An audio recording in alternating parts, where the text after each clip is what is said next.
Gunmen kill dozens in Nigeria as U.S. military deployment confirmed. Dozens of people have been killed in a ferocious shooting attack on 2 villages in Nigeria's western state of Kwara, according to authorities and rights groups.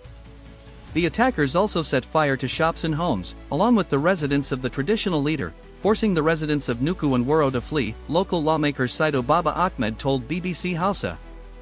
Officials have blamed extremist groups for the attack and deployed an army battalion to Kwara's Kayama constituency.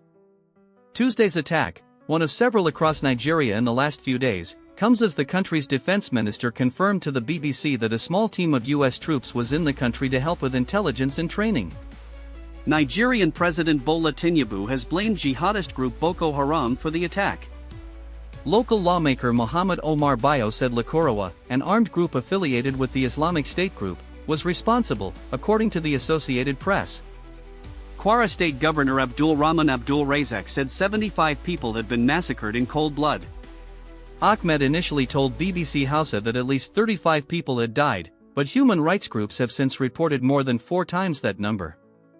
A Red Cross official in Kwara, Baba Omo Ayadeji, told AFP that reports said that the death toll now stands at 162, as the search for more bodies continues.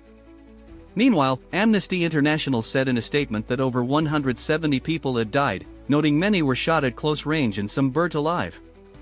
Several people were abducted in the attack that was undertaken in a stunning absence of any form of security for the protection of lives, the human rights group said while calling for an investigation.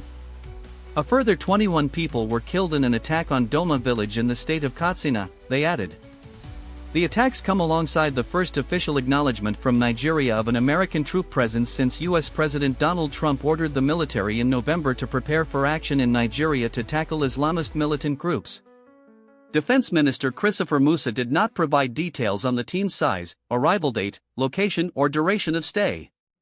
His comments follow those made on Tuesday by Jen Dagvan Anderson of U.S. Africa Command AFRICOM, who said the deployment followed a Nigerian request and was focused on intelligence support. Our partnership with Nigeria is a great example of a very willing and capable partner who requested the unique capabilities that only the U.S. can bring, he said. Nigeria faces an array of security challenges including criminal gangs known locally as bandits who loot and kidnap for ransom and Islamist insurgency, clashes over land and separatist unrest. Kwara police spokesperson Adetown Ajayiradayemi told the BBC that the attack on the neighboring villages of Nuku and Wuro began at 17:30 local time on Tuesday and she blamed suspected bandits. She added that various security forces had now been deployed to the area but details of casualties were still unclear as were reports that people were missing. Ahmed, the local MP, said the attack on Wuro came after several smaller attacks in the area in recent days. They started shooting sporadically, they burned shops, at least 35 bodies have been retrieved. More bodies could be retrieved because people ran into the forest with gunshot wounds, he told BBC Hausa. For years the bandits have mainly targeted those in the northwest of Nigeria but they have been moving to other parts of the country, like Kwara and Niger states, more recently. Some jihadists suspected to be from a Boko Haram splinter faction have also been active in Kwara, carrying out targeted killings, often riding in on motorcycles and attacking markets and vigilante groups set up to protect villagers. Abdul Razak said Tuesday's attack was a result of recent counter-terrorism operations in the region. Abdul Razak believed the attack was apparently to distract the security forces who have success.